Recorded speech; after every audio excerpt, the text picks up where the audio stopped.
ভাই বিশ্বাস করেন ফাইনালি যখন আমরা এই জায়গায় আসি পৌঁছালাম, এমন থাকা আপনি এই জায়গায় আসার পর আপনি দেখবেন যে এই জায়গার কি সৌন্দর্যটা। আর সাথে আমার সামনে দেখতে পাচ্ছেন, ওই যে দেখতেছেন, দেখা যান সবাই আমার ফ্রেন্ডরা সবাই দৌড়া যাচ্ছে, ম্যাগ দুধতেছে, অটোমেটিকলি মানে ম্যাগ যাচ্ছে হাত থেকে। বিশ্বাস করবেন আমি উপরে গিয়ে আপনাদেরকে দেখাই।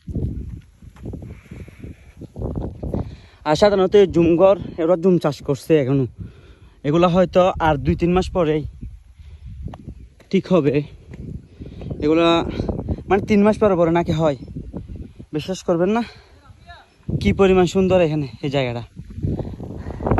এখান থেকে দেখলে বুঝতে পারবেন। এই যে দেখেন, এখানে মানুষ আসলেই সুখী। কষ্ট হলে এই জায়গাতে ওঠার জন্য কত পরিমাণ কষ্ট। আপনি চাইলে হাঁটে উঠতে অনেক কষ্ট হবে, আপনি চাইলে অর্ধেক যদি আপনি হাঁটে আসেন, এরপরে ওদের থেকে বাইক অথবা কিছু নিয়ে আসার চেষ্টাটা করবেন। আর আমি আপনাদেরকে এই জায়গার ভিডিওটা দেখার জন্য চেষ্টা করতেছি বারবার।